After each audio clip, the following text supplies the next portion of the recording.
Out Sridhar గారు లైన్లో ఉన్నారు. శ్రీధర్ గారు నమస్కారం, మాట్లాడండి, మీరు అధికారం. కొమ్మినేని గారు నమస్కారం అండి. నమస్తే.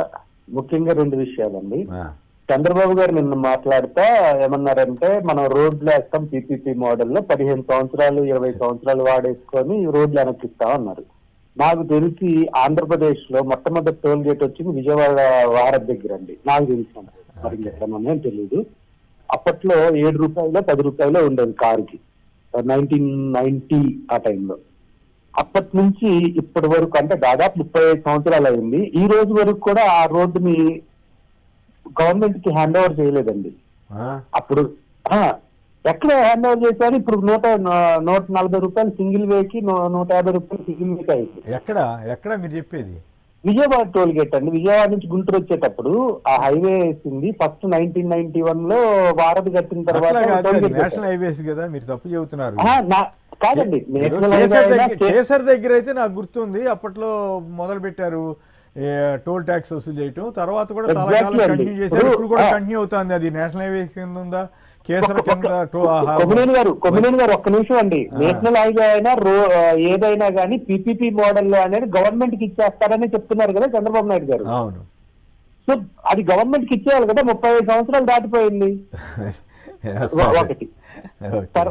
తర్వాత రెండోది ముఖ్యంగా చంద్రబాబు నాయుడు గారు నిన్న ఇంకొకటి ఏంటంటే, సెల్ఫ్ డబ్బా విషయంలో నాకు ప్రపంచం మొత్తం అన్ని యూనివర్సిటీలలో వచ్చి డాక్టరేట్లు ఇస్తున్నారు, నేనే వద్దంటున్నాను అని చెబుతున్నారు. నిజానికి ఏంటంటే ఈయనకి ఏం డాక్టరేట్లు ఇవ్వలేదండి. ఒకసారి ఇచ్చారండి, ఎక్కడో ఒకసారి చికాగో స్టేట్ యూనివర్సిటీ వాళ్ళు ఇస్తామన్నారు. అది దివాలా తీసింది. ఈయనకి డిసెంబర్ లో ప్రకటిస్తే మార్చి నాటికి దివాలా తీసింది. అది ఆ యూనివర్సిటీ మీద ఫ్రాడ్ జరిగిందని చెప్పి చాలా పెద్ద ఎత్తున ప్రచారం విమర్శలు వచ్చాయి. అవును. తర్వాత ఇక్కడ ముఖ్యంగా ఇంకోటి ఏంటంటే, నాకు నిన్న బిజినెస్ టైమ్స్ లో అవార్డు వచ్చిందని చెప్తున్నారు. దానికి 1,70,00,000 యాడ్ కోసం జనవరిలో ఇస్తే ఇప్పుడు అవార్డు వచ్చింది. రమణి గారికి ఎకనామిక్ టైమ్స్ అవార్డా మీరు చెప్పేది? ఎకనామిక్ టైమ్స్ యాడ్కి దానికి రిలేషన్ ఉందనేది మీ అభిప్రాయం? వాళ్ళు గతంలో అదే చెప్పారు కదండి. జగన్ గారు డబ్బులు ఇస్తుంటే ప్రభుత్వం గురించి మంచిగా ప్రచారం చేస్తుంది అంటున్నారు. మరి ఇప్పుడు ప్రభుత్వం గురించి మంచిగా ప్రచారం చేయకపోగా అవార్డులు కూడా ఇస్తుందేమో. వాళ్ళు చెప్పించిన దారి వాళ్ళు నేర్పించిన విద్య కదా. నిన్న కాక మొన్న 30 లక్షలు ఇచ్చారు, అంతకుముందు ఒక 60 లక్షలు ఇచ్చారు బిజినెస్ గ్రూప్ కి, అదే సేమ్ గ్రూప్ కి. బ్రహ్మణి గారికి కూడా. నా ఉద్దేశం అయితే ఒకవేళ సరే అడ్వర్టైజ్మెంట్స్ అవన్నీ రిలేషన్స్ ఉండవని నేను అన్నగాని, బట్ నా ఉద్దేశం అయితే ఇప్పుడు 99 పైసలకే వ్యవసాయ ఇండస్ట్రీస్కి పేరు మీద భూములు ఇచ్చేస్తున్నారు కదా. యోసఫ్ ఆయన ఎవరో లులు కంపెనీకి ఉత్తపుణ్యానికి ఇచ్చేసారు కదా, అనాకి బేడకి లీజ్కి. అలాగే కాదు అలాగే ఇప్పుడు మెడికల్ కాలేజీలు ప్రైవేట్ వాళ్ళకి ఇచ్చేస్తున్నారు కదా. సో ఈ రకంగా ప్రభుత్వ సంపదని ప్రైవేట్ వారికి అప్పచెప్పడం మీద ఎకనామిక్ టైమ్స్ కూడా సంతోషించిందేమో. అందుకోసమే బిజినెస్ రిఫార్మర్ అన్నారు తప్ప వేరే సోషల్ రిఫార్మర్ అనో లేకపోతే ఫార్మర్స్ రిఫార్మర్ అనో ఎవరైనా ఏం కోరుకుంటారు? ఫార్మర్స్ రిఫార్మర్, రైతు సంక్షేమం కోసం సంస్కరణ చేసిన వ్యక్తి అంటారు. ఎవరవుతారు? జగన్ అవుతారు, రైతు భరోసా కేంద్రాలని. ప్రజల సంక్షేమం కోసం చేసిన ఆయన ఎవరు? పాలనా సంస్కరణలు తెచ్చింది ఎవరు? జగన్ అవుతారు. ఎవరు? సచివాలయాలు ఇవన్నీ తెచ్చినారు. కాబట్టి ఇవేమీ చేయకపోయినా బిజినెస్ రిఫార్మర్ వచ్చిందంటే ప్రైవేట్ వాళ్ళకి ప్రభుత్వ సంపదను కట్టబెట్టడం ద్వారా ఈ అవార్డు తెచ్చుకున్నారనే అవకాశం కూడా ఉంటుంది కదా, అభిప్రాయం కలిగే అవకాశం కూడా ఉంటుంది కదా. అట్లా కాదు కొమ్మినేని గారు, ఇక్కడ మీరు ముఖ్యంగా నాకు గమనించాల్సిన పాయింట్ ఏంటంటే, ఆయనకు నచ్చిన బిజినెస్ పీపుల్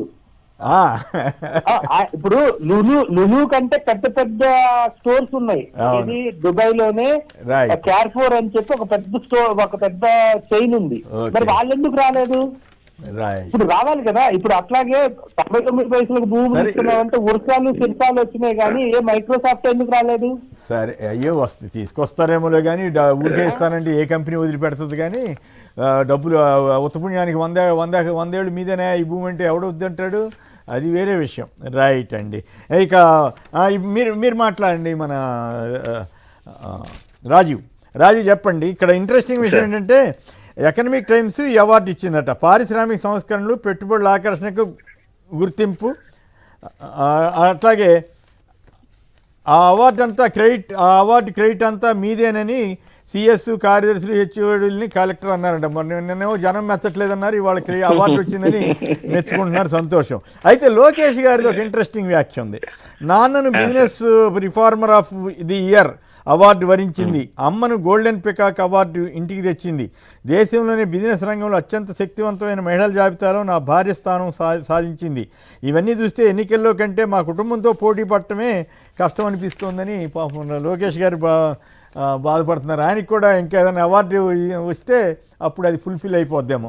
రైట్, ఇప్పుడు మాట్లాడండి సార్. ఒకటి పెద్దలు విజయబాబు గారు చెప్పిన దానికి కంటిన్యూషన్ గా ఏదైతే అయితే నాకు సరదాగా ఒక చమత్కారమైన ఆలోచన వచ్చింది.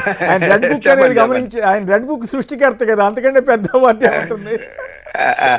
లేదు, ఆయనకి రాబోయే అవార్డు అంటే రాబోయే పరిస్థితి కూడా, అది కూడా మీకు చెప్తాను. మనకి రాజకీయంగా పరిస్థితులు లేదా అభిప్రాయాలు విశ్లేషణలు బట్టి కొంత నెక్స్ట్ లోకేష్ గారు ఏంటో కూడా నేను చెప్తాను నా అభిప్రాయంగా. ఫస్ట్ విజయబాబు గారు దేవినేని అవినాష్ గారి గురించి ప్రస్తావించారు కాబట్టి చెప్తున్నా.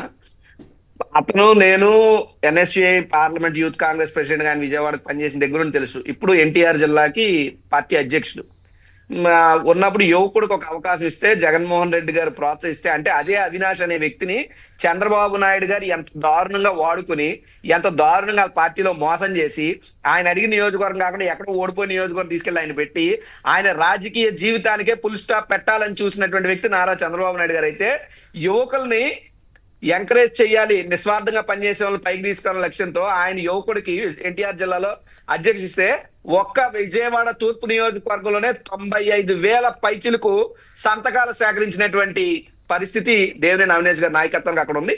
ఆయన నాయకత్వంలో విజయవాడలో చాలా అద్భుతంగా మా పార్టీ ఎవ్రీ ప్రోగ్రామ్ కండక్ట్ చేస్తా ఉంది. ఒకటి. ఇకపోతే నెక్స్ట్ లోకేష్ గారు వాళ్ళ నాన్నగారి గురించి, తల్లి గారి గురించి, భార్య గారి గురించి, అందు గురించి చాలా బాగా చెప్పారు. నాకున్న సమాచారం మేరకు, సమాచారం అన్న నా అభిప్రాయం విశ్లేషణ కొద్ది, మళ్ళీ నాన్న కూడా కేసులు పెడతారు వీళ్ళు అన్నట్టు భయం లేదు. కానీ బట్ ఆయన్ని రేపు అయ్యో నేనెందుకు వాడతాను సార్, మీకు నా గురించి తెలియదు, నేనెందుకు మాట్లాడతాను సార్. నేను చెప్తుంది ఏంటంటే ఈ వయసులో ఎన్నిసార్లు వెళ్తాం మేము, మీతో పాటు నవ్వానని చెప్పి నన్ను కూడా తీసుకెళ్తారు, అదో సమస్య ఉంది. ఈ ప్రభుత్వం ఎంత అధ్వానంగా ఉందని చెప్పడానికి అదొక ఉదాహరణ కదా. లేదు సార్, మొన్న పవన్ కళ్యాణ్ గారు లోకేష్ భజన చేశారు మీటింగ్ లో. అంటే లోకేష్ లేని బాధ బలంగా తెలుస్తుంది, లోకేష్ లేని లోటు బలంగా తెలుస్తుంది, లోకేష్ లేకపోవడం బాధాకరం. నేను అనుకున్నాను ఇదేంటిది, నువ్వు చంద్రబాబు నాయుడు గారు మా డిప్యూటీ సీఎం గారు చూసుకుంటారంటే ఓంగంగి దండం పెట్టేస్తున్నారు అక్కడే చంద్రబాబు నాయుడు గారికైనా. సరే, ఆయన నమస్కారానికి ఏం చంద్రబాబు నాయుడు గారు పెట్టలేదు, అది కూడా ఆయన ఏం పట్టించుకోడు. సరే, లోకేష్ ఎంత ఎందుకు భజన చేస్తున్నాడా ఈయన నాకు అనుమానం కలిగింది. ఆ తర్వాత చూస్తే పవన్ కళ్యాణ్ గారే పవన్ కళ్యాణ్ గారు లోకేష్ ఆ సభలో లేరు సార్. లేకపోయినా లోకేష్ పేరు ప్రస్తావించి ఆయన లేకపోవడం బాధ కలిగించిందట, ఆయన లేనటువంటి ఇది కొట్టొచ్చినట్టు చాలా బలంగా తెలుస్తుందట, ఆయన లేకపోవడం ఈయనకు బాధ కలిగించేస్తుందట. ఎందుకు అంత భజన నాకు అర్థం కాల. కట్ చేస్తే బీజేపీ వారు కూడా అటల్ మోడీ సుపరిపాలన ఒక పార్టీ ప్రోగ్రామ్ తీసుకున్నారు, స్టేట్ వైడ్ అయితే బాగా గ్రాండ్ గా చేస్తున్నారు, హోర్డింగ్లు కూడా కట్టారు. నేను వైజాగ్ లో హోర్డింగ్లు చూశాను. సరే, వాళ్ళ కూటమిలో ఉన్నారు కాబట్టి బీజేపీ వారు నా చంద్రబాబు నాయుడు గారు ఫోటో పెట్టుకోవడం తప్పలేదు, పవన్ కళ్యాణ్ గారితో ఉన్నారు ఫోటో పెట్టుకోవడం తప్పలేదు. విచిత్రంగా లోకేష్ గారి ఫోటో కూడా వేశారు బీజేపీ వాళ్ళు. అది అంతర్గతంగా గ్రౌండ్ లెవెల్లో బీజేపీ కార్యకర్తలు రగిలిపోతున్నారు. ఇప్పుడు వీళ్ళ ఫోటో వేసుకుంటూ వాళ్ళ ఫోటో వేసుకుంటూ అంతే తప్ప ఈ లోకేష్ ఫోటో వేయాల్సిన పరిస్థితి ఏంటంటే రాబోయేటటువంటి 1 year లోనో 8 months లోనో లోకేష్ ఈ రాష్ట్రాన్ని ముఖ్యమంత్రి చేయడానికి ఎవరో పవన్ కళ్యాణ్ గారు పద్దెండా ఊపారట, ఈవెన్ బీజేపీ వారితో కూడా ఈరోజు ఒప్పించుకున్నారట. మరి లేదంటే మా మద్దతు ఏదో వెనక్కి తీసుకుంటాను ఏదో చెప్పారని రకరకాల గుసగుసలు వినబడుతున్నాయి. ఆ గుసగుసలకు తార్కాణం బీజేపీలు ఆ ఫ్లెక్సీలు కట్టేస్తున్నారు లోకేష్ గారి ఫోటో వేసి. పార్టీ కార్యక్రమం అదే ప్రభుత్వ కార్యక్రమం అది కూడా ఇప్పుడు లోకేష్ గారి ఫోటో ఏంటి, మరి మిగతా మంత్రులందరూ ఏంటి? సో నెక్స్ట్ లోకేష్ గారు ఇవన్నీ పొగుడుతూ ఆ నాన్నగారికి అవార్డులు ఇచ్చి రిటైర్మెంట్ అనే అవార్డు కూడా చంద్రబాబు నాయుడు గారికి ఇచ్చి ఆయన కుర్చీలోనేమో పవన్ కళ్యాణ్ గారిని కాస్త పక్కకు నెట్టి ఈయన ముందుకు వచ్చి ఆ సింహాసనం ఆయన అధిష్ఠించాలనే లక్ష్యంతోనే లోకేష్ గారు ఉన్నారు. ఏం జరుగుతుందో చూడాలి, అది ఒకటి. ఇకపోతే ఈ యొక్క మెడికల్ దాని గురించి కూడా ఒక మాట సార్. వైద్యం కానీ, విద్య కానీ, రవాణా వ్యవస్థ కానీ చాలా ప్రజలకు అందుబాటులో ఉండాల్సినటువంటి పరిస్థితులు. ఉదాహరణకు మన ఇండిగో ప్రైవేట్ వాళ్ళ చేతిలో ఉండబట్టే కదా సార్ ఇలాగని చెప్పి 5,000 టికెట్ 50,000 చేశాడు, ఇలాగని చెప్పి 10,000 టికెట్ ₹1,00,000 చేశాడు. అదే ప్రభుత్వ ఆధీనంలో ఉంటే, సో ప్రభుత్వానికి ప్రైవేట్ కి ఉన్నటువంటి తేడా అదే. రైట్. So, ఓకే విజయబాబు గారు మీరు కూడా ఈ అవార్డు మీద కామెంట్ చేస్తే బ్రేక్ ఒకటి తీసుకోవాలి. బిజినెస్ రిఫార్మర్ ఆఫ్ ద ఇయర్గా చంద్రబాబు గారికి ఇవ్వటం పూర్తిగా అర్హత సాధించినట్లయినా మొత్తం ప్రభుత్వ ఆస్తుల్ని ప్రైవేటు వారికి కట్టబెడుతున్న నేపథ్యంలో ఈ అవార్డు వచ్చిందనుకోవాలా ఏమిటి? ఎవరైనా రిఫార్మర్ ఫర్ సోషల్ రిఫార్మర్ అనో ఇంకోటి ఏది ఫార్మర్స్ రిఫార్మర్ అనో ఇట్లాంటి కోరుకుంటారు కానీ అడ్మినిస్ట్రేటివ్ రిఫార్మ్స్ అనో కోరుకుంటారు కానీ ఈ బిజినెస్ రిఫార్మ్స్ రావడం గొప్ప విషయమా అవుతుందా? ఆయన మొత్తం నిన్న ఎవరో ఒక మంచి మిత్రుడు డిబేట్లో నేను చెప్పినట్టున్నారు, ఆయనకి ఎంతసేపు ఆయన మైండ్ అంతా పీ పీ పీ పీ అని దాని చుట్టూతోనే పరిభ్రమిస్తుంటుందండి. ఆయన మైండ్ సెట్ కూడా అదే కాబట్టి అధికారంలో ఉన్నప్పుడు ఏంటంటే వాళ్ళు ఏం కోరుకుంటే ఆ అవార్డులు మన కాళ్ళ దగ్గరికే వస్తాయి. ఎందుకంటే ఇప్పుడు ఉన్నటువంటి అవార్డుల యొక్క ప్రతిష్ట కూడా గ్లోబల్గా ఇదైంది. కాకపోతే ఇందా మీరు ఒక ఇంట్రెస్టింగ్ పాయింట్ చెప్పారు. రెడ్ బుక్ సృష్టికర్తగా ఆయనకి ఏం చేయొచ్చు అంటే చాలా వరల్డ్ ఫేమస్, మీకు తెలిసిందే క్రైమ్ రైటర్స్, ఆ క్రైమ్ రైటర్స్ సంబంధించి అగాథా క్రిస్టీ అవార్డు కానీ ఎడ్గార్ అలన్ పో షెర్లాక్ హోమ్స్ కి సంబంధించి ఇలాంటి అవార్డులు ఆయనకి ఇస్తే చాలా యాప్ట్ గా ఉంటుందని చెప్పి నేను అనుకుంటున్నాను. వాళ్ళు చాలా గొప్ప రచయితలుగా సార్ అగాథా కాదుగా, వాళ్ళు క్రియేట్ చేశారు కానీ ఈయన ఏంటంటే రాసి దాన్ని చాలా ఎగ్జిక్యూట్ చేశాడు. మీకు అంతిమ తీర్పు అని ఒక సినిమా మలయాళం నుంచి మనకి రీమేక్ చేశారు. వాస్తవాలనే వార్తల కింద చేస్తాడు. సో ఇక్కడ కూడా వాస్తవ కథలు కదా, తను రాసిన అన్నిటినీ ఏం చేశాడు, ఇంప్లిమెంట్ చేస్తున్నాడు కదా.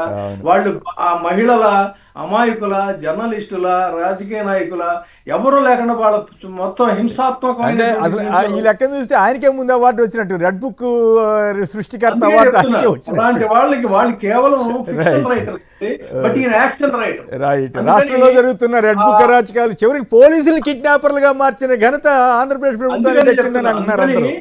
World famous red book writer గా ఈయనకి అగాథా క్రిస్టీ గానీ షెర్లాక్ హోమ్స్ సంబంధించిన అలన్ పో గానీ ఇలాంటివి విధిస్తే చాలా కనీసం ఇప్పుడు మన మిత్రులు చెబుతున్నట్టుగా ఆయన ముఖ్యమంత్రి కాబోతున్నారంటే ఇక నుంచి ఆయన హుందాగా ఉంటారంటే మరి ఆయన లక్షణాలు, ఆయన మాటలు, తీరు అవన్నీ చూస్తే అట్లా అనిపించట్లా. మరి ఆయన ఇదే పందా కొనసాగించి తండ్రి గారి బాటలోనే అసత్యాలు చెప్పడం ఇవన్నీ అలవాటు చేసుకుంటే ఆయనకి ఏం ఉపయోగం? బ్రేక్ అన్నారు, బ్రేక్ తర్వాత చంద్రబాబు నాయుడు గారు ఏంటి అసలు ఆయన ఒత్తిడి ఏంటి దానికి సంబంధించి వేరే చెప్తానండి. సరే, అట్లయితే రైట్.